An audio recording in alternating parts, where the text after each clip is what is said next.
La Contrahistoria. Un programa presentado y dirigido por Fernando Díaz Villanueva.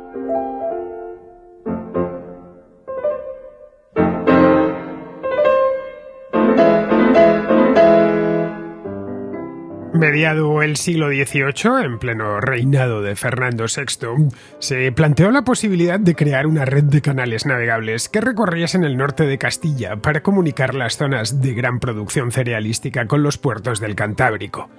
La idea era poder exportar el excedente de grano que producían comarcas como la Tierra de Campos y dar acceso directo al mar a ciudades del interior como Palencia o Valladolid. El proyecto, que sobre el papel parecía realizable, se puso en marcha a instancias del Marqués de la Ensenada, que en aquel entonces era secretario de Hacienda y almirante de la Real Armada.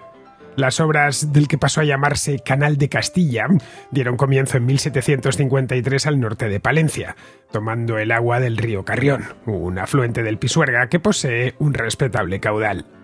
El canal estaba pensado para que pudiesen navegar por él barcazas de carga tiradas por mulas. Para ello se le dio una profundidad de entre 2 y 3 metros y una anchura de no menos de 10 metros que posibilitase el tráfico de grandes cargas en los dos sentidos. Para aumentar el aporte de agua se conectó el canal al Pisuerga, uno de los ríos más caudalosos de Castilla. La obra era faraónica y detraía grandes recursos de la tesorería real, pero se mantuvo durante los siguientes reinados, el de Carlos III y el de Carlos IV, que fueron ampliando el canal hacia el norte y hacia el sur. La invasión francesa de 1808 interrumpió las obras, pero tan pronto como terminó se reanudaron, ya en tiempos de Fernando VII. La corona estaba exhausta, por lo que, para que el canal se terminase, el gobierno tuvo que recurrir a una concesión. Se creó entonces la Compañía del Canal de Castilla, una empresa privada que se encargaría de terminar el proyecto original a cambio de su explotación durante 80 años. Durante las décadas siguientes el canal siguió creciendo, pero con lentitud. No llegaría a Valladolid hasta 1835. Años más tarde, en 1849, ya en pleno reinado de Isabel II, lo haría a Medina de Río Seco, una ciudad de gran tradición comercial que se beneficiaría mucho de la llegada del canal, ya que buena parte del cereal de aquella comarca se terminaría procesando y vendiéndose en esta localidad. A partir de ese momento ya no tendría más ampliaciones. Unos años más tarde llegó el ferrocarril dejando el canal obsoleto. El proyecto original contemplaba 4 grandes ramales que irían desde la actual Cantabria hasta las estribaciones de la Sierra de Guadarrama, en la provincia de Segovia. Solo se concluyeron 3 ramales que forman una Y invertida. Su punto más meridional es Valladolid. El más septentrional es un pequeño pueblo, Alar del Rey, situado al pie de la cordillera Cantábrica. Recorre más de 200 kilómetros y salva un desnivel de 150 metros, mediante un conjunto de medio centenar de esclusas, algunas de ellas auténticos prodigios de la ingeniería del siglo XVIII. A pesar de la llegada del ferrocarril, las operaciones en el canal se mantuvieron hasta mediados del siglo XX, aunque ya para entonces su uso como vía navegable era muy limitado. Poco a poco se le fueron encontrando otros usos. El primero y fundamental como canal de riego. Las aguas del canal permitieron extender el regadío por zonas muy amplias de la Tierra de Campos, incrementando de este modo la producción agraria. Posteriormente se convirtió en un popular reclamo turístico. Lo que nunca consiguió fue su propósito inicial de comunicar la meseta con la costa del Cantábrico, ese sueño ilustrado que hizo posible el canal. Pero ¿qué era eso mismo? Un sueño. No fue el único. La dinastía borbónica puso en el siglo XVIII en marcha proyectos similares en esa misma época. Algunos llegaron a buen puerto, como el Canal Imperial de Aragón, otros quedaron inconclusos y fueron olvidados, como el Canal de Guadarrama, que pretendía comunicar mediante una vía navegable Madrid con Sevilla y el Océano Atlántico.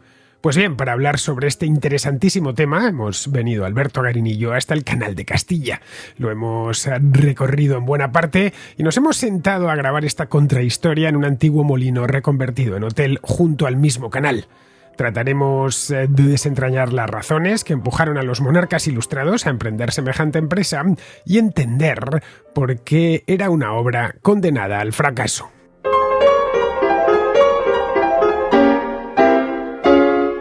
Estamos grabando esta contrahistoria sobre el Canal de Castilla encima del Canal de Castilla. Podríais pensar que estoy exagerando. No lo estoy en absoluto. No es propiamente encima, pero apenas 2 o 3 metros del Canal de Castilla, porque lo estamos haciendo en un hotel maravilloso que se llama La Fábrica del Canal, un hotel boutique de los hoteles más bonitos que he visto en mi vida. Os lo recomiendo, sinceramente.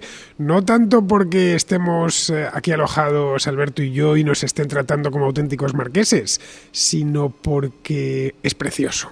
Simplemente no tengo palabras para describirlo, ya digo, hacía tiempo que no veía algo tan bonito. Estamos de hecho en una sala de máquinas de mediado del siglo XIX, una sala de máquinas evidentemente adaptada para que sea algo parecido a un comedor de un hotel moderno. Y esto de hablar de algo histórico como el Canal de Castilla, en el mismo Canal de Castilla, pues tiene mucho más atractivo. Cuidado que es bonito este hotel, Alberto. Pues es que se trata de una antigua harinera del siglo XIX y han conseguido instalar el hotel-restaurante conservando toda la estructura de maquinaria que encontraron los propietarios, y en efecto es un lugar realmente muy muy interesante. Tan interesante que no solo nos han dejado aquí una salita que es perfecta, porque tenemos justo debajo de nosotros el canal, es donde entraban los azudes. Los azudes, efectivamente, del canal para poner en marcha las máquinas, ya digo, es un molino gigantesco, sino que además Roxana nos ha puesto agüita con gas. En tu caso con gas, en la mía sin gas, pero sí. Se ha desvivido para que estemos a gusto grabando este programa, lo cual se lo agradecemos mucho. Así que si venís por aquí, por la Fábrica del Canal, preguntad por Roxana Sevinger, que es como se llama, creo que es la jefa de cocina. Además. La jefa de cocina en este hotel. Y todo tiene pinta, no hemos comido, pero todo tiene pinta que se come muy bien. Bien, hemos pasado el día, Alberto y yo, triscando por el Canal de Castilla, que es un canal que, como os decía en la introducción, se empezó a construir a mediados del siglo XVIII y no se terminó de construir hasta mediados del siglo XIX. Fue exactamente de 1753, reinando Fernando VI, hasta 1849, reinando ya Isabel II. Es cuando se dio por concluido, sin haber, por supuesto, conseguido los objetivos iniciales, que eran llevar las harinas de Castilla hasta los puertos del Cantábrico. Se dio por concluido ese año en Medina de Rioseco, algo lejos de donde nos encontramos en este preciso instante, que es en el pueblo, ¿cómo se llama este pueblo? Abarca de Campos. Abarca de Campos. Estamos en plena tierra de Campos. Hemos estado en varias esclusas, hemos estado viendo San Martín de Fromista, la iglesia, en el pueblo de Fromista, hemos estado en Calahorra, en fin, en un montón de sitios nos ha llevado este viaje, nos invitaron las Cortes de Castilla y León, junto a otros periodistas, y no quisimos desaprovechar la oportunidad de conocer más de cerca el Canal de Castilla. Tanto Alberto como yo lo conocíamos, tampoco nos pilla tan lejos de casa, pero conocerlo con muchísimo más detalle. Hemos ido por la Sirga, el camino de Sirga, hemos grabado un montón de vídeo, Alberto se ha hecho una sierra de historias, yo he grabado vídeo que cuando vuelva a Madrid voy a pasar días montándolo, pero sin duda ha merecido la pena. Y ya de paso y a modo de remate queríamos hacer una contrahistoria, teniendo en cuenta que esto es pura historia. Estamos haciendo la contrahistoria en el edificio más antiguo que creo que se ha grabado nunca en la contrahistoria. Este edificio data de 1840. Con lo cual, en efecto, es el sitio más antiguo en el que hemos podido grabar. En el que hemos podido grabar y está perfectamente conservado. Bien, vamos con el Canal de Castilla. Esto que hemos estado... no hemos hablado de otra cosa en todo el día, Alberto? Desde primera hora de la mañana, cuando hemos salido de la estación de Chamartín en dirección a Palencia. Este es un canal que fue concebido en tiempos de Fernando VI, poco después de que él llegase al trono, como una manera de sacar las harinas de Castilla, el trigo de Castilla, el grano castellano, sacarlo hasta los puertos del Cantábrico, puertos como Laredo, como Bilbao, para exportarlo en el exterior. La idea era, suministrar recursos a la corona y tratar de revitalizar el campo castellano, que en aquel entonces ya sufría un declive considerable. Pero nunca lo consiguieron. En cambio, dejaron un canal bastante largo, de 200 kilómetros de largo, con 2 ramales, que es una cosa soberbia. Ahora bien, se antoja un poco inútil, en tanto nunca sirvió para lo que se concibió en un origen. Bueno, aquí hay que matizar una serie de cuestiones en torno al Canal de Castilla. Primero, la existencia de canales no de transporte, sino de regadío en el mundo hispano es algo que remonta al mundo romano, y durante la ocupación islámica lo siguen desarrollando, y hay canales de regadío en el mundo medieval cristiano. esa incorporación de los canales como medio de transporte es algo que, digamos, se va a poner de moda durante el gobierno de Carlos V. Y es razonable porque es un hombre que viene de los Países Bajos, donde existen redes de canales que son utilizadas para el transporte. Entonces, estas propuestas de construir canales de transporte que permitieran, que facilitaran el transporte de personas y mercancías a través de la península ibérica es un sueño húmedo de los monarcas hispanos desde el siglo XVI con Carlos V. O sea, que no es algo que se le ocurre a los Borbones. Pero de hecho, la primera vez que se plantea este canal es con Carlos V en 1549. Y no solo este canal, sino que se lo plantean, no empezaron a construirlo, pero que hacen el primer plan. Y ya digo, no solo este canal, sino los otros canales que los reyes ilustrados del 18 terminarán por tratar de poner en marcha. El imperial en Aragón, el de Guadarrama, también en gran medida habían sido ya planteados en el siglo XVI, ¿vale? Pero voy más lejos, es que tú mismo has hecho una contrahistoria hablando del canal de Panamá y los sueños de cruzar del Caribe hacia el Pacífico a través de un canal transoceánico también remontan a estos primeros momentos de la edad moderna. En este caso, antes hay que conocer la orografía de la península ibérica, que es un tanto endemoniada. Podríamos, si alguien camina por Castilla porque ha llegado en avión, pensar que este es un país esencialmente llano, salvo algunos cerros y poco más, esencialmente llano, y por lo tanto un lugar, en concreto la parte norte de Castilla, que no está mal del todo regada, los ríos son caudalosos, no digamos ya el Duero, que por supuesto, pero también ríos como el Pisuerga o el río Esla, incluso el río Carrión, que pasa por aquí cerca, por Palencia, son ríos que llevan agua todo el año. Aprovechando bien ese agua, se podría construir canales como los que hay en Alemania, los que hay en el Reino Unido o en Francia, pero aquí no es tan fácil, en tanto que esta tierra llana que vemos en Castilla no es más que una altiplanicie, es una meseta con una serie de rebordes montañosos y no de montañas cualquiera, sino de cordilleras muy elevadas como es la cordillera Cantábrica, con picos, muchísimos picos que superan los 2.000 y los 2.500 metros de altura. Por lo tanto, estamos hablando de una llanura aislada y difícilmente comunicable con el mar.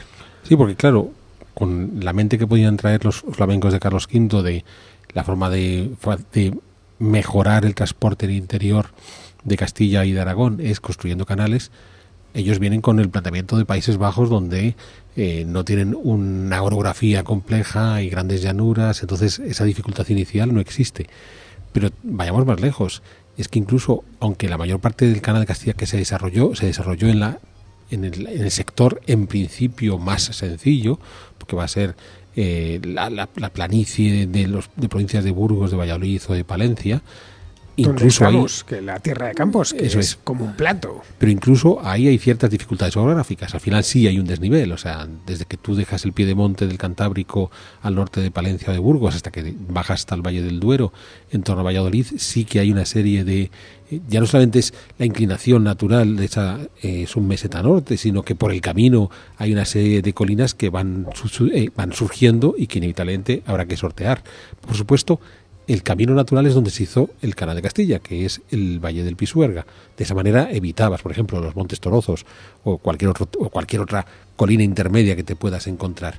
Pero si ya hubo dificultad, porque van a tardar un siglo en hacer el canal en la parte más sencilla, imaginémonos si hubieran tenido que enfrentarse a las partes complejas, que era cruzar la cordillera Cantábrica. Bueno, y sería complejo con la tecnología actual del siglo XXI atravesar una cordillera como la Cantábrica con un canal navegable. Es decir, unir Alar del Rey con Reynosa, que era la idea, Reynosa ya en Cantabria. Aquí está la cuestión inicial errónea de estos ilustrados, que también en la propuesta del siglo XVI se daba. ¿Por qué un canal navegable? O sea, ¿por qué considerar que la única solución a la mejora del transporte en estos reinos tenía que ser sí o sí un canal navegable? Por supuesto, ellos tenían el modelo de los Países Bajos, en el caso de los flamencos de Carlos V, o el modelo de Francia, en el caso de los ilustrados.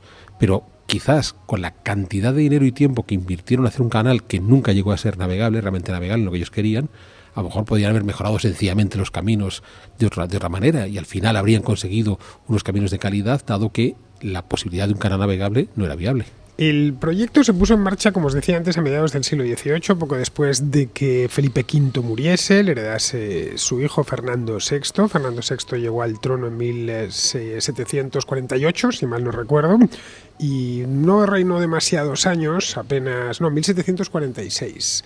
1746. Es decir, 13 años creo que fueron el reinado de Fernando VI, perdón.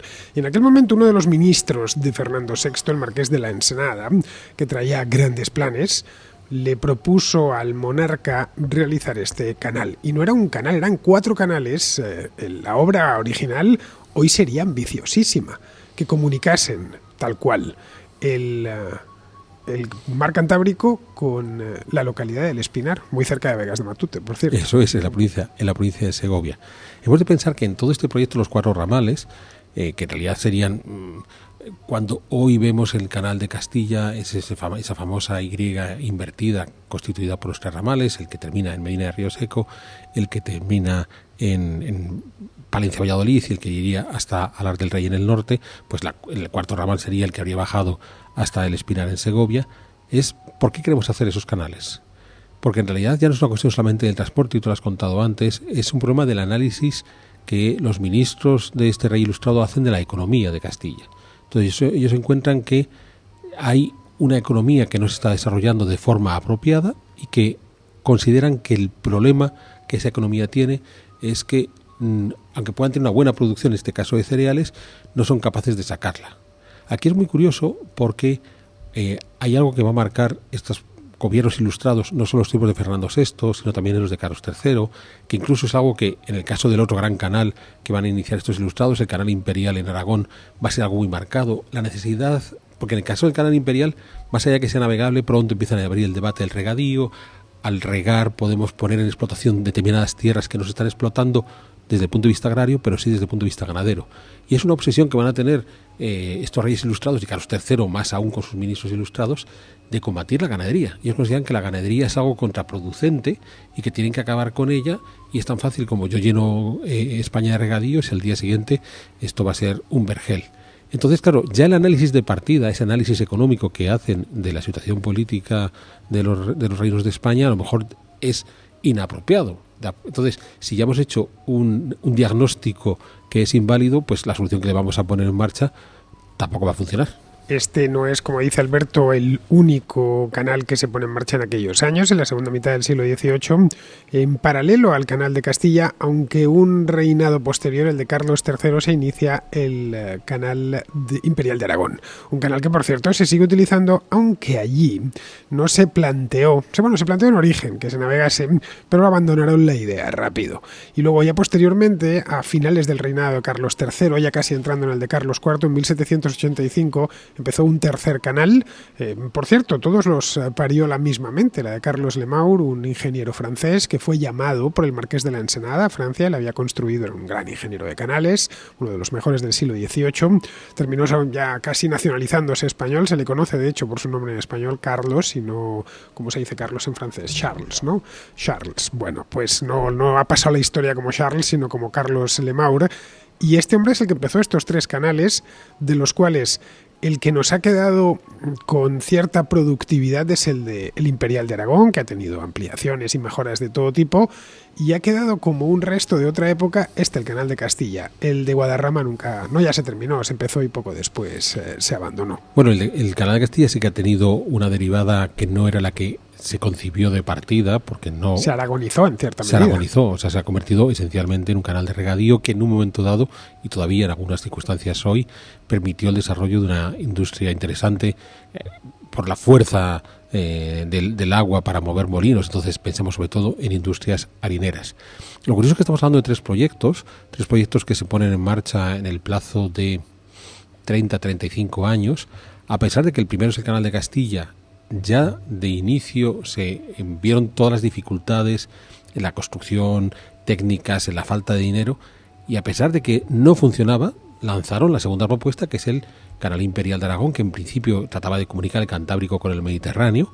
Entonces, por segunda vez lanzan un proyecto ambiciosísimo, carísimo, costosísimo y demás, y tampoco funciona, y sin embargo hacen la tercera propuesta, que es la del Guadarrama, de Madrid a Sevilla. Que será más loco todavía, porque todavía el canal de, si nos fijamos, por ejemplo, lo vamos con la orografía de la península, el canal de Castilla se concibió en origen aprovechando la ría del Pisuerga, la cuenca del Pisuerga, perdón. El Pisuerga es un río muy caudaloso, recibe toda la escorrentía, o bueno, parte de la escorrentía de la cordillera cantábrica. Recordamos, para los que no sois españoles, en el norte de España llueve muchísimo. España es un país que tiene unos extremos climáticos muy acusados. En apenas una hora de conducción pasamos de un lugar que es verde y exuberante a un lugar que es muy seco. O sea, en ciertas regiones como Navarra se puede ver muy bien, y es que es literalmente una hora de conducción, pasar de las Bárdenas Reales al valle del, no sé, del Roncal, por ejemplo, ¿no? Donde pues uno puede encontrarse todo tipo de especies propias de Centro Europa, como hayedos, abetales, etcétera. Y insisto, una hora de conducción. Lo mismo sucede cuando uno pasa de Castilla a Cantabria o de Castilla a Asturias. Bien, la idea era aprovecharse de esa escorrentía y de esa cantidad de agua, todo ese excedente que había. En el caso del Canal Imperial de Aragón, el río Ebro nace también en la cordillera cantábrica, en Cantabria concretamente, y baja mucha agua, especialmente en ciertas épocas del año, ¿no? Cuando se producen los deshielos, recibe además la escorrentía del Pirineo. Pero lo del de Guadarrama directamente no hay por dónde cogerlo, porque pretendía unir la sierra de Guadarrama, más o menos para que os hagáis una idea.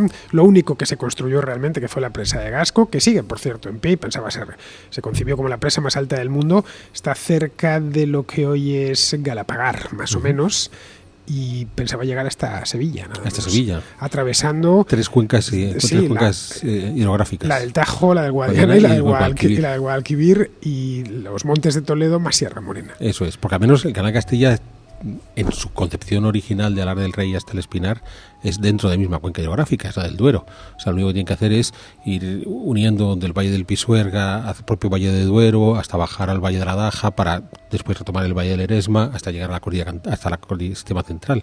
Pero en el caso del de Guadarrama es todavía más alocado. O sea, la propuesta es todavía... Y con mucha menos agua disponible. Con mucha menos agua disponible, a pesar de que ya han hecho dos propuestas previas, que el proyecto se ha atascado durante la elaboración, que ha salido costosísimo, y sin embargo siguen empecinándose por tercera vez en querer hacer algo que ya han encontrado dos veces previas que es inviable. No es extraño si estudiamos un poco la dinastía borbónica, especialmente la de la segunda mitad del siglo XVIII, es decir, los reinados de Fernando VI, Carlos III y Carlos IV, que tenían una voluntad muy ilustrada, por cierto, de promover el desarrollo del reino, mediante canales, mediante puertos, mediante embellecimientos urbanos, como el Salón del Prado en Madrid, mediante fortalezas en el Caribe o en la propia España, es decir, mediante todo tipo de obras públicas, algunas o muchas de ellas completamente innecesarias, casi siempre muy caras, y con una vocación, como me comentabas a lo largo del día de hoy,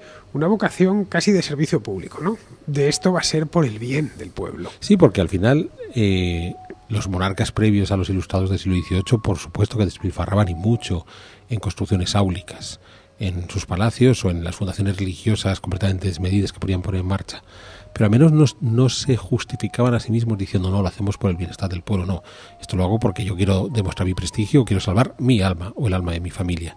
Pero es que estos ilustrados ponen en marcha una forma política muy interesante, que es: sigo siendo tan derrochón como eran mis antepasados, pero lo justifico por la utilidad pública. O sea, es el principio básico del despotismo ilustrado, no todo para el pueblo, pero sin el pueblo.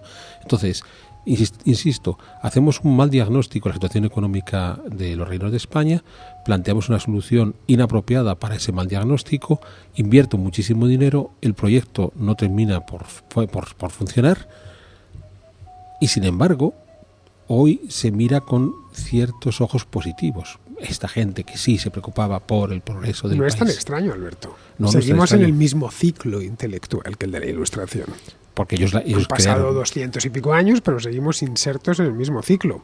Otro de esos grandes proyectos de desarrollo concebido con criterios modernos, fue el de las Reales Fábricas. Tengo aquí una lista de todas las Reales Fábricas que hubo. Es que eran muchísimas. Aquí normalmente suena la Real Fábrica de Cristales de la Granja, que por cierto sigue en activo, pero es de las pocas que queda en activo. Pero se llegaron a fundar un montón de ellas. Tengo, por ejemplo, la Real Fábrica de Paños y Sarguetas de San Carlos. Esta estaba en Guadalajara. La Real Fábrica de Tapices de Madrid, que ya no funciona, pero su edificio al lado de la Basílica de Nuestra Señora de Atocha sigue todavía en pie. La Real Fábrica de Paños de Brihuega, la Real Fábrica de Paños de Ezcaray, esto está en La Rioja, la Real Fábrica de Lencería de la Granja de San Ildefonso. Luego, la Real Fábrica de Artillería de Jimena de la Frontera, la Real Fábrica de Armas de Toledo, la Real Fábrica de Pólvora de Santa Fe, la Real Fábrica de Armas y Municiones de Orbaiceta, la Real Fábrica de Municiones y Armas Portátiles en Trubia, que por cierto sigue habiendo una fábrica de armas allí, la de Santa Bárbara. Luego, Real Fábrica de la China, es decir, la de porcelana, en Madrid. Y la Real Fábrica de la Moncloa, que también se dedicaba a la porcelana, aunque posteriormente ya con Fernando VII. La Real Fábrica de Tabacos de Madrid, de La Coruña, de Cádiz, y hay que sumarle la de Ciudad de México. Y luego la Real Fábrica de Cristales de La Granja, la Real Fábrica de Hojalata de San Miguel, el Real Laboratorio de Mosaicos y Piedras Duras del Buen Retiro, las Reales Fábricas de Bronce y Latón en Riópar, la Real Fábrica de Naipes en Málaga, la Real Escuela de Platería y Máquinas en Madrid, la Real Fábrica de Papeles Pintados, la Real Fábrica de Relojes, esta también estaba en Madrid, la de Cera, la de Navíos, la Fundición Real del Presidio de Andarax, en fin. Podríamos continuar.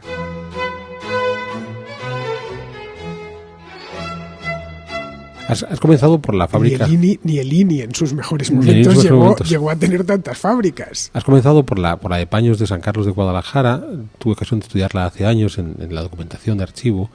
Es muy jugoso porque el modelo de estas reales fábricas, y la de Paños de Guadalajara es ideal, es una fábrica que se pone en marcha a comienzos del siglo XVIII, es importo la maquinaria, buscando aquella maquinaria que está produciendo los paños de mejor calidad.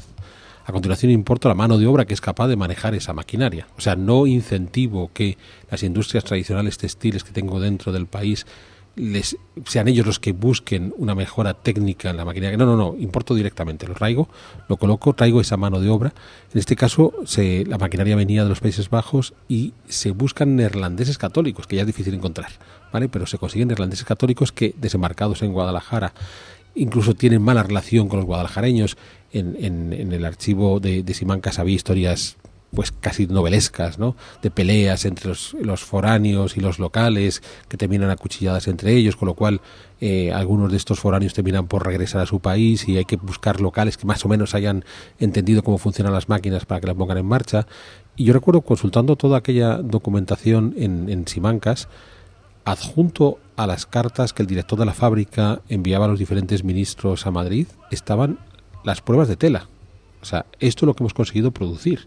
Y tenías cuadraditos de tela que podían tener, qué sé yo, 20 centímetros por 20 centímetros, para que el ministro tocara la tela y dijera, es lo que yo estoy buscando. Eran unas telas vastas, unas telas mal anudadas, todas descoloridas. Todavía se pueden ver, ¿eh? O sea, si uno pide los documentos en el archivo de Simancas se da cuenta y dice, joder, pues si después de la inversión que hemos hecho, todo lo que hemos producido es esta tela de tan mala calidad, lo estamos haciendo mal. Pero claro, es un proyecto que viene desde arriba, o sea, no estás buscando, no has acudido a los artesanos locales que podían tener cierto conocimiento, a los que les permitas que sigan desarrollándose de alguna manera, no.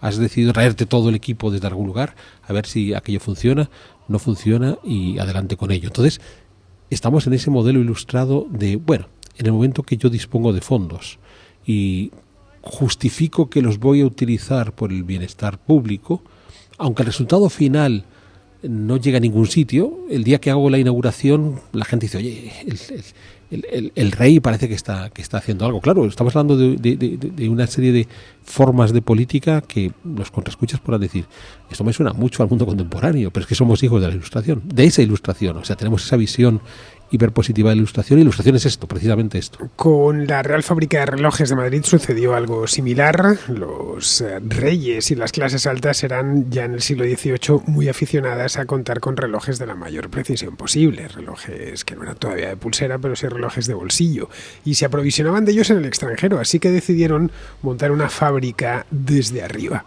La pusieron en la actual calle Fuencarral, en el centro de Madrid, y se trajeron a dos hermanos franceses, los hermanos Charost, para que fabricasen los relojes.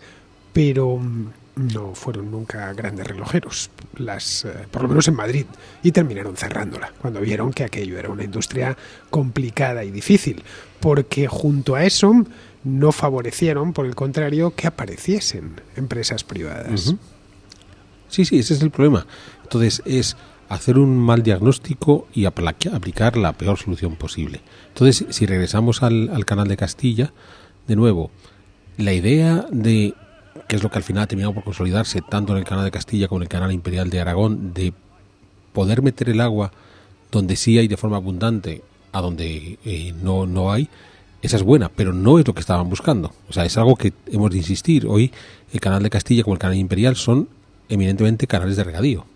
Y funcionan muy bien como canales de regadío y han permitido el desarrollo económico de estas zonas. Pero no porque fuera el objetivo buscado por los monarcas ilustrados, sino porque en el momento que ellos tiran la toalla de lo que están buscando, que son canales de transporte, ya que tienen esa infraestructura, hacemos canales de regadío. Pero ahí la cuestión siguiente es, ¿era necesario construir canales de las dimensiones que construyeron, en el caso del Canal de Castilla, el Canal Imperial, para hacer canales de regadío? Tenemos un canal de regadío, bueno, y lo hemos recorrido en buena parte, ¿no? Unas esclusas extraordinarias, porque son hasta bonitas, todo hay que decirlo. Sí, o sea, arquitectónicamente son muy hermosas. Acueductos que pasan, de hecho hemos navegado por encima en una barca turística que nos ha subido la organización del viaje y hemos podido ver, está todo grabado en vídeo, ya lo veréis, navegado por encima de un río. El río Valdavia. Eso es. Y bueno, hemos bajado luego a ver cómo estaba hecho el acueducto con unos sillares de primerísima calidad. Me comentaba Alberto que esto lo habían hecho todo ingenieros militares, porque en concreto con el Canal de Castilla, que es la primera de estas grandes obras faraónicas, tratan de echar el resto, de poner toda la carne en el asador y de que la obra no solo fuese, sino que además pareciese desde fuera. Hasta hemos podido ver una placa puesta por Carlos IV en uno de los lugares, insistiendo en que esto estaba hecho a expensas de la Real Hacienda. Sí, cuando se une el ramal norte con los otros dos ramales. Con otros dos ramales, efectivamente, que ahí hay un juego de cascadas, de esclusas. No, es algo, sinceramente, si tenéis la oportunidad de venir por aquí, no lo dudéis ni un minuto. El espectáculo de ingeniería es fantástico. Pero claro, para montar un canal de riego no te hace falta tanta fanfarria, ¿no?, de ingeniería. Porque además en el caso de España tenemos un canal de riego posterior, contemporáneo del siglo XX, que es el trasvase Tajo Segura.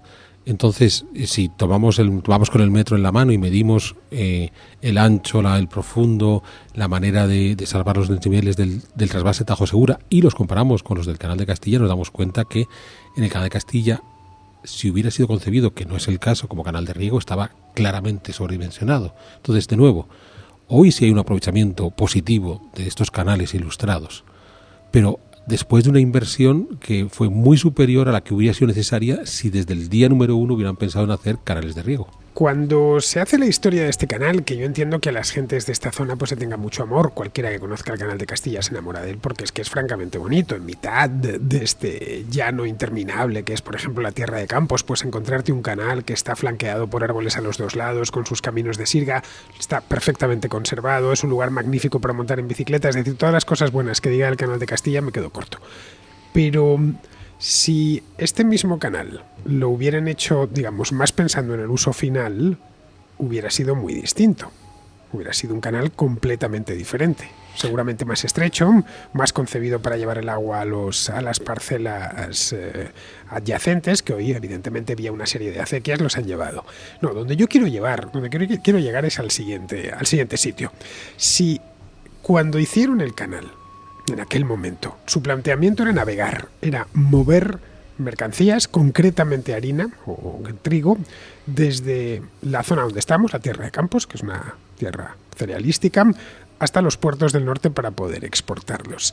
Y lo que querían transmitir era eso. Todavía no hemos llegado, pero llegaremos. Es una cuestión no de un reinado, sino de varios reinados, y terminó siéndolo, porque la última piedra se pone en 1849. Estamos hablando de tiempos de Isabel II. Si hubieran conseguido terminar difícilmente, porque no había tecnología disponible, bueno, quizá hubiera llegado alguna barcaza hasta Reynosa. Desde aquí hubiera tardado, evidentemente, muchos días. Pero cuando te explican por qué fracasó, no te vienen a decir nunca, es que era una locura desde el principio, te dicen es que llegó el ferrocarril. Claro, porque se terminó el canal. Bueno, lo último que se añadió al canal fue esta parte de Medina de Río Seco en 1849 y en 1860 es cuando ya el ferrocarril atraviesa esta tierra de extremo a extremo. Sí, con lo cual la llegada del ferrocarril en realidad no es que venga a competir con la navegación a través del canal, es que han terminado por encontrar que la mejor solución para hacer fluida la comunicación entre la meseta y los puertos cantábricos es sencillamente mejorar los caminos, en este caso asociado a un nuevo medio de transporte que es el ferrocarril. Pero podemos ir más lejos en el desarrollo histórico que ha habido a continuación. Una de las grandes dificultades que seguían existiendo y que han podido ser resueltas de forma relativamente reciente era una vez que uno entra a la cordillera cantábrica y un montón de valles, entonces cuantos más puentes construyes, más rápido vas a pasar los valles cantábricos. Claro, cuando uno mira el canal de Castilla y mira la capacidad ingenieril que demostraron en este canal, y volvamos a lo que estabas mencionando ahora de este acueducto sobre el río, imaginémonos que ese mismo esfuerzo de ingeniería, en lugar de hacerlo en un proyecto que era claramente inviable para el transporte naval, para el transporte marítimo, para el transporte sí por agua, acuático, lo hubiéramos empleado para construir mejores puentes para cruzar la cordillera cantábrica. Pues habrían dado pasos adelante. O abrir puertos. Sí, habrían dado una serie de pasos adelante sin necesidad de esperar a que llegara el ferrocarril, bien, con una inversión notable, pero que habría tenido un resultado más positivo. Si yo quiero facilitar esa comunicación, y al final la comunicación ha sido a través de carreteras, ya sea para vehículos o ya sea para el ferrocarril, y no a través de canales, pues se podía haber hecho de esta manera. Pero claro, lo que están haciendo estos Reyes Ilustrados es, hago tabla rasa, no me paro a pensar en la realidad a la que me tengo que enfrentar, que es muy propio de los ilustrados. Considero que hay un modelo preestablecido que es el correcto, en este caso el modelo de los canales que podemos ver en Francia. Lo traslado a España como si fuera exactamente el mismo territorio, con las mismas circunstancias, y sorprendentemente no funciona, lo cual demuestra que la realidad está equivocada, porque el rey no puede equivocarse. El que plantea por primera vez este canal, como he comentado antes, es Ensenada. Bien, Ensenada supongo que le llegaría la idea de alguien, desconozco de quién, y seguramente no se sepa nunca, pero el primero que tiene la idea, o por lo menos convence al rey de llevar a cabo este proyecto, es Ensenada. ¿Qué podía pasar por su cabeza? A unas sabiendas, y se sabía ya, que la culminación del proyecto consumiría muchísimos años y que además sería francamente complicado que alguna vez se consiguiese atravesar la cordillera cantábrica. No olvidéis que esto, la idea era llevarlo desde el Espinar, es decir, desde el sistema central, a las puertas de Madrid, más o menos, para que nos hagamos una idea. La misma Sierra de Guadarrama hasta lo que es hoy la Comunidad Autónoma de Cantabria. Hoy hacer un proyecto semejante, es decir, si hoy se quisiese cavar el canal de Castilla con todas estas esclusas, con tecnología actual, con excavadoras, en fin, con todos los avances en ingeniería que ha habido en los últimos 250 años, sería probablemente una obra, bueno, carísima, tanto como una red de AVE o quizá más. En el caso de que se quisiese hacer hoy.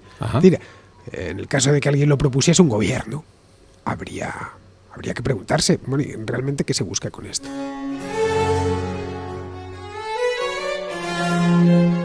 Hombre, Ensenada, indudablemente, siempre tomamos los modelos franceses que pudo copiar. Tiene una biografía muy curiosa. Es alguien que desde su adolescencia está vinculada a la actividad marítima, trabajó en Cádiz.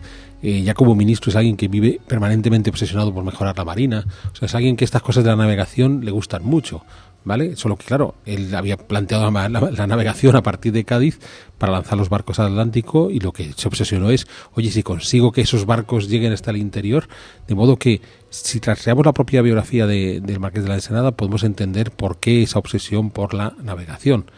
Pero lo curioso es que en el momento que se ponen en marcha hay que ser conscientes que ya el primer tramo fue costoso.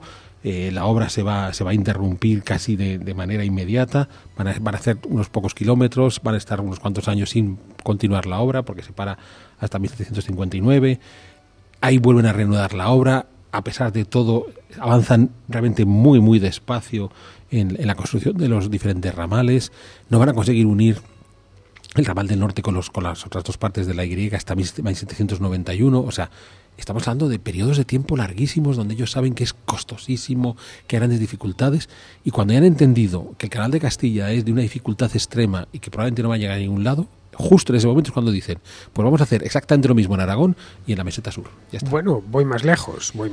El canal de Guadarrama lo terminan abandonando a finales de siglo, 1799, aunque durante todo ese siglo no lo vuelven a poner en marcha las obras del canal de Guadarrama, pero hay un montón de informes. Durante los años 1810, después de la Guerra de Independencia, 1820, 1830, teniendo en cuenta que el ferrocarril en España entra en la década de 1840 y sobre todo a partir de 1850, seguían inasequibles al desaliento. Es decir, esa idea de Ensenada de 1750 permanece en los ministros liberales de 1850. Sí, porque, exactamente la misma. Porque es esa reflexión política de si esto no funciona es que la realidad está equivocada. Yo como político no estoy equivocado. Quien está equivocado es la realidad.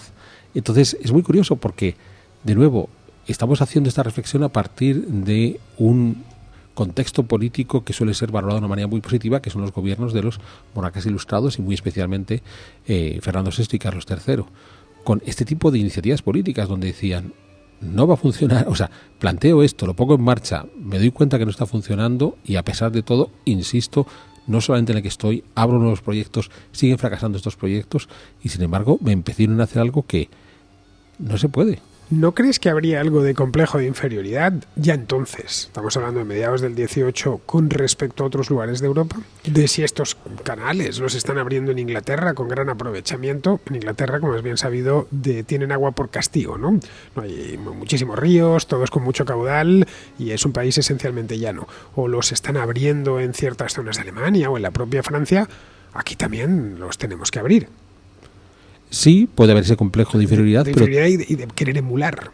Pero también insisto en que probablemente el error está en el diagnóstico inicial, en no haber sido capaces de entender dónde estaba ese problema, en esa obsesión que los ilustrados tienen por desmontar la actividad ganadera y favorecer la actividad agrícola, sobre todo de regadío.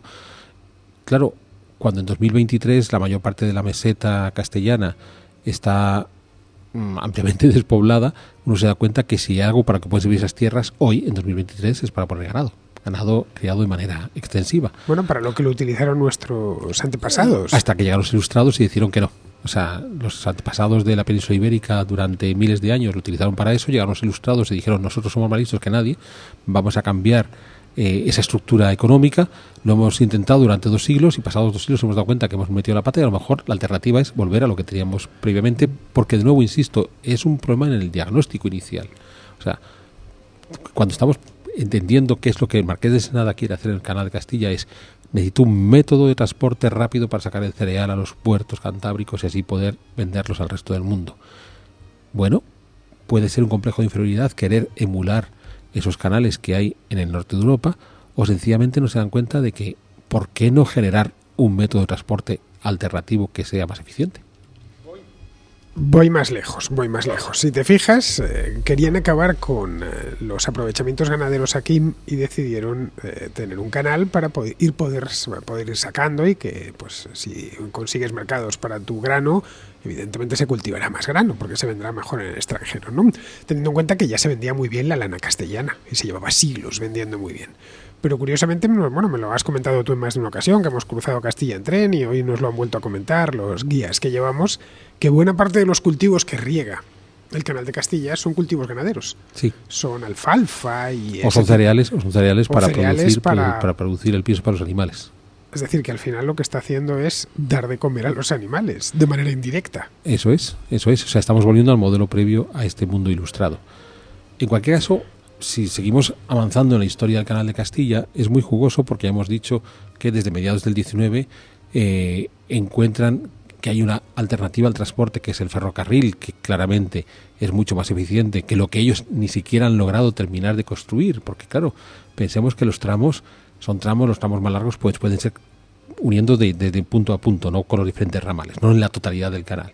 Vamos a poder correr 70, 80 kilómetros en nuestras barcazas con un sistema de esclusas complejo que hay que mantener, que hay que acondicionar y demás. Claro, invertir la cantidad de tiempo y dinero que invirtieron para decir que yo puedo trasladar una cantidad de trigo de un pueblo a otro pueblo, de un pueblo pequeño a otro pueblo pequeño, 70 kilómetros, después de un siglo es para decir, oye, hay alguien que debería asumir la responsabilidad. Pero, ya digo, avancemos, porque en el momento que el ferrocarril se convierte en el gran competidor y paulatinamente dejan de utilizarlo como medio de navegación, aunque van a seguir navegando. Se utilizó como medio de navegación hasta 1950. Sí, hasta las últimas barcazas navegaron por este canal, barcazas comerciales, estoy hablando. Ahora navegan unos barcos turísticos muy bonitos, pero que ha sido otro uso que se le ha terminado dando. Este era impensable, claro, para Ensenada y para cualquiera de ellos, ¿no?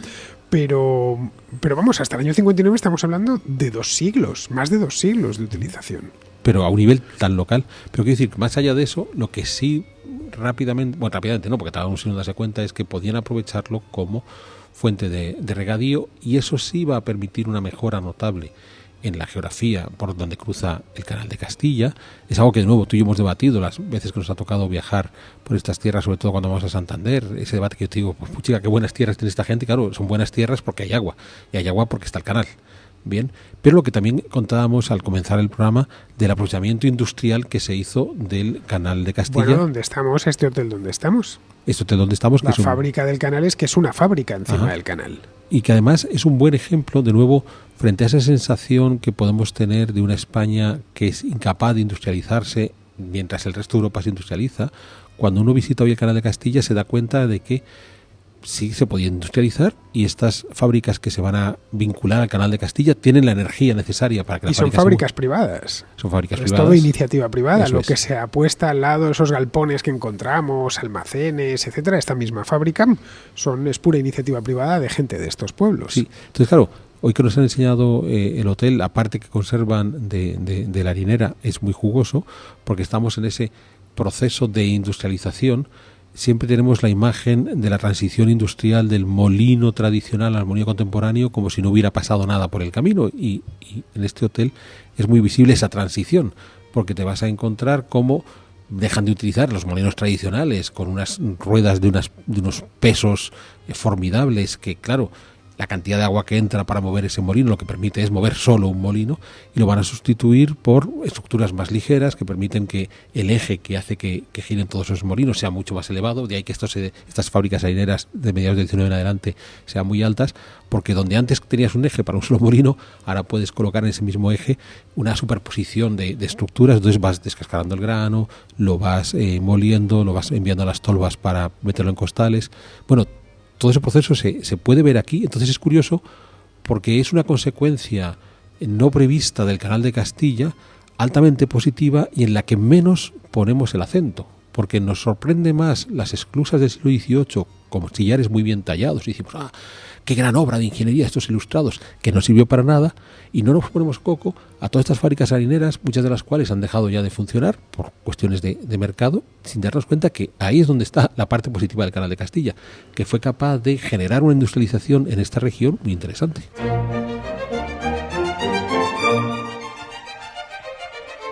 Una industrialización porque disponían de energía. Porque había mucha agua. Además, una cantidad ingente, porque se hicieron grandes canalizaciones y ese agua se pudo aprovechar. Estamos de hecho encima de dos máquinas ahora mismo. Eso es. De hace 80 años que las pusieron aquí y que estuvieron operando, según nos han contado, hasta el año 1960.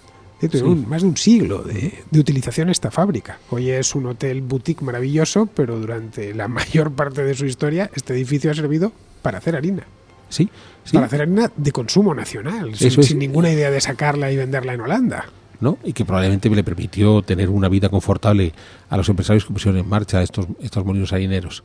Entonces, bueno, es una consecuencia inesperada, pero es una consecuencia que, insisto, tampoco se ha sabido poner en valor en el momento de contarnos en el Canal de Castilla. Entonces hay un relato histórico del Canal de Castilla muy singular, porque es el que vamos a encontrarnos por todo el canal y que nos podemos encontrar en los documentos de divulgación más habituales. Insisto, es esa visión del gran alarde de ingenieril que hacen los ilustrados cuando construyen el Canal de Castilla en un proyecto completamente disparatado que no iba a ningún lado, pero que tuvo, de nuevo, esa consecuencia inesperada de favorecer el regadío en estas tierras y, por tanto, una agricultura más exitosa, y a su vez la posibilidad de crear estas fábricas. Entonces, merece la pena visitar el Canal de Castilla, pero con otros ojos del que habitualmente nos lo quieren enseñar. Son consecuencias no buscadas. Hablábamos antes, mientras cenábamos, buscando comparaciones. ¿Qué podría ser el Canal de Castilla en nuestro tiempo? Porque en España se han seguido haciendo todo tipo de proyectos en función de la cantidad de dinero que había. Si había mucho dinero, proyectos faraónicos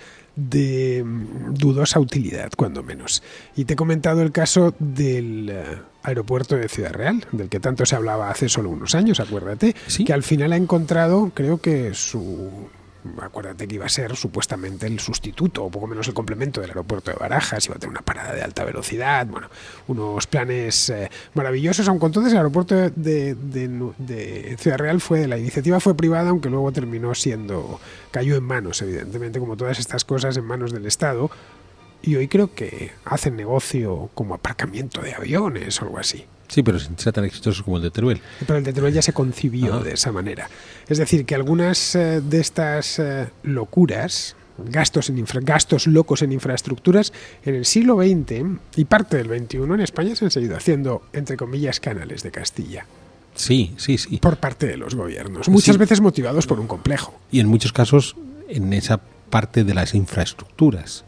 Entonces, si es posible que haya sido necesario una red de autovías que facilitara la comunicación dentro de España y que facilitara esa comunicación de una forma notable, pero a lo mejor hay alguna autovía que ya fue más allá de lo que realmente necesitaba la comarca en cuestión. Bien, hoy estamos en esa competición tan curiosa de las líneas de AVE. Yo sé que tú eres un apasionado de las líneas de AVE para ir desde el cuarto baño de tu casa hasta el comedor, pero también tenemos que hacer un análisis. Bueno, yo soy consciente de que hay demasiado tren de alta velocidad, soy usuario, pero soy consciente de que la mayor parte, si no todas las líneas, son deficitarias. Entonces, claro, hemos caído en ese problema del Canal de Castilla porque en cualquier caso va a ser difícilmente criticable esa intervención desde el momento en que es con una función pública. O sea, no es que yo, monarca, quiero construirme mi gran Versalles para que la gente quede epatada de la grandeza de mi monarquía. No, lo estoy haciendo por el bien de la sociedad. Y ya creo, con esa etiqueta, a ver quién es capaz de criticarlo. Algo parecido ha sucedido con aeropuertos, ha sucedido con estaciones de tren, ha sucedido con auditorios. Nos hablaba Javier Rubio de un auditorio que yo desconocía, el de Teulada, en Alicante, que es una especie de obra maestra, ¿no? De no sé qué arquitecto famoso. De Pachi Mangada. No, Pachi Mangada. Bueno, pues eso, que se hizo hace unos años, en plena burbuja, obviamente, y claro, en un pueblo pequeño como es Teulada. Y tiene muy poco uso. Pero auditorios como este de Teulada, que nos ha comentado Javier Rubio, Teulada está en Alicante, pues hay un montón por toda España. Sí. Ferias de congresos, etcétera. Sí, canales de Castilla hemos tenido muchísimos en los últimos 50 años. Entonces, bueno, lo único que sea es cruzar los dedos y conseguir que haya una consecuencia positiva inesperada como le ocurrió al Canal de Castilla, o dos consecuencias positivas inesperadas. Por un lado, ese desarrollo económico que está vinculado al regadío y a las industrias que aprovecharon la energía del agua, y por otro, ese paisaje turístico que hoy conforma el Canal de Castilla y que es muy curioso porque es algo que también he contado ayer en mi sierra de historias. Es el ejemplo máximo de la domesticación de la naturaleza. Yo sé que tú has hecho Canal de Castilla montado en bicicleta hace algún tiempo. Hay mucha gente que lo hace en bicicleta o caminando, quedan extasiados en ese paisaje fantástico, maravilloso, que es el paisaje más antrópico que uno se puede imaginar. O sea, no es un río, es un canal fabricado. Bueno, los folletos publicitarios te lo venden como un gran paisaje natural. Sí, pero quiero decir, hasta te ponen las especies para mi horror. Pero que no es un río, es un canal, o sea, ha sido fabricado, y en muchos casos las orillas del canal hoy tienen unas arboledas preciosas, en gran medida reforestadas, e incluso en tiempos relativamente recientes por la Confederación Hidrográfica del Duero, que me parece fantástico. O sea, el paisaje resultante es realmente hermoso, pasear por el Canal de Castilla es un placer absoluto, pero recuerden, están paseando por unos paisajes más antrópicos que uno podría tener. Sí, porque todo está diseñado, de hecho es recto. Hace algunas curvas, pero suaves. La mayor parte son muy suavecitas, de que es también muy fotogénico, tremendamente fotogénico, especialmente a ciertas horas del día. Me contaban hoy que habían buscado los fotógrafos, llevaban años buscando el punto del canal, y ojo, son 200 kilómetros de extensión, donde se ponía el sol, para conseguir, y al parecer un fotógrafo lo encontró. Pero con pinzas, porque es realmente complicado, debe ser por la orientación que tiene, pero vamos, que allá donde vayamos vemos la presencia del hombre, en los puentes, porque la obra trataron de que fuese, esto que dicen en inglés, state of the art. Es decir, que cualquiera que llegase del extranjero en el año 1790 y viese esto, dijese, bueno, estos españoles, menudo canal están construyendo. Es que no lo estamos haciendo así ni en Inglaterra. Sí, pero es más... incluso vamos más lejos, en algunas ocasiones hasta reaprovecharon materiales de monumentos que ya estaban arruinados, sobre todo castillos, para construir ese... O sea, que ni siquiera tuvieron el pudor de, bueno, hacemos algo nuevo y tal, no, nos cargamos por delante el patrimonio histórico que conservamos. Por supuesto no hay conciencia de patrimonio histórico para construir. En aquel entonces no hay ni todavía, estamos hablando de mediados del siglo Pero para que veamos todas las contradicciones que encierra el canal. O sea, hoy nos quedamos extasiados frente a él sin ser conscientes de todas las contradicciones. E insisto, creo que tú estás de acuerdo con ello, es un lugar perfecto para venir a conocer y a pasear. es un lugar perfecto para montar en bicicleta, os lo digo ya, porque es lo suficientemente largo para ir a pasear, por supuesto, si estáis... Bueno, tiene unas dársenas en las ciudades, en el propio Valladolid, al otro lado del Pisuerga hay una dársena magnífica, en la de Palencia, que hemos estado hoy, es un verdadero puerto interior. Sí. Con almacenes a los lados. Medina de Río Seco tiene una dársena de grandísimas dimensiones, y para Palencia le hicieron hasta una ramal para que pudiesen acceder los barcos hasta allí. Hasta Palencia, sí. Es algo que lo piensas y dices, estaba todo concebido desde antemano, estaba todo pensado, sobre el papel era magnífico, hasta cuando miras el mapa. Las esclusas colocadas en el punto exacto, los puentes colocados también donde tenían que estar, las dársenas perfectamente diseñadas con sus almacenes a los alrededores, pero simplemente no era necesario. No era necesario, o sea, no funcionó para lo que estaba previsto, y para lo que ha terminado por funcionar es excesivo. Es excesivo, efectivamente. Pero bueno, ya está. Esa es la realidad, y ya que lo tenemos, pues hemos de disfrutar de él. Es más, creo que el momento de la historia del Canal de Castilla en el que más beneficio se le ha sacado es este, porque entre el regadío y el turismo, para provincias como la de Palencia, es uno de sus principales reclamos. Sí, y creo que es algo que hemos hablado a lo largo del día de hoy. Lo que tenemos que hacer es seguir prolongándolo.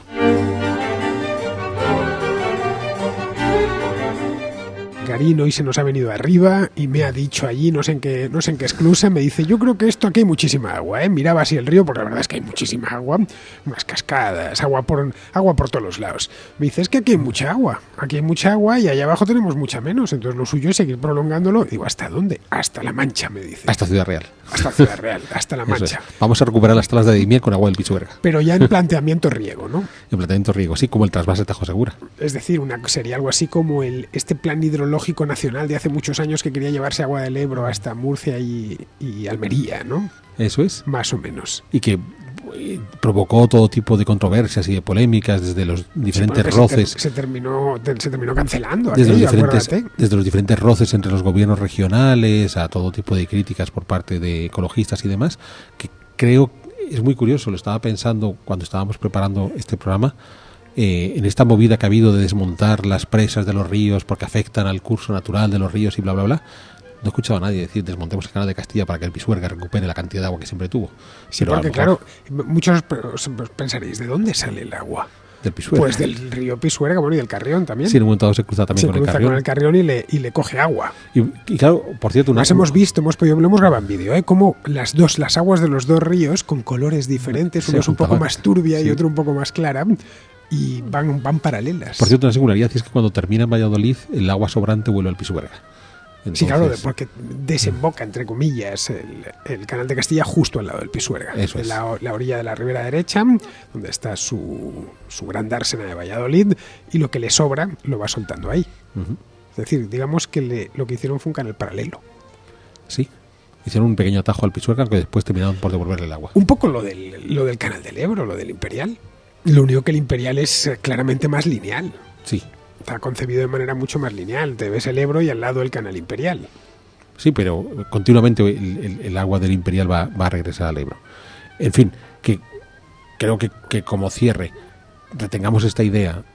Lo que plantearon los ilustrados no es solo el caso del Canal de Castilla, sino la política de obras públicas en general de los ilustrados, que al parecer se ha merecido todas las alabanzas que han podido hacer un montón de historiadores y de gente que se asoma a la historia, a pesar de que cuando uno se para en detalle a analizar estas obras públicas se da cuenta la cantidad de barbaries que lanzaron con ello, pero que ha sido un modelo que lamentablemente se ha sido replicando en la política contemporánea. Esto nos ha quedado muy complementario en la contrahistoria que hicimos de la ilustración, Alberto, no es por nada, pero muy complementario, porque esto mismo lo comentábamos en aquel programa.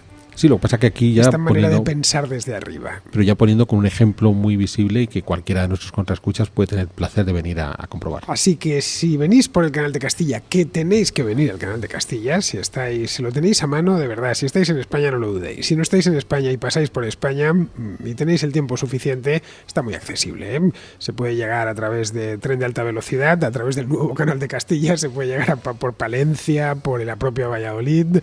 Si os gusta montar en bicicleta lo vais vais a disfrutar al máximo, pero también se puede pasear, hay unos restaurantes fantásticos, mira el que hemos comido hoy, o este mismo hotel, unos hoteles estupendos, vamos, que como destino de vacaciones, a mí me parece de destino de vacaciones interiores, de turismo interior, me parece uno de los mejores de toda España. Pero que sepáis que los orígenes, que buena parte de lo que cuentan en la publicidad, digamos, no de gran avance que supuso una suerte de revolución, no revoluciona nada, salvo las finanzas reales se quedaron un tanto exhaustas después de esto.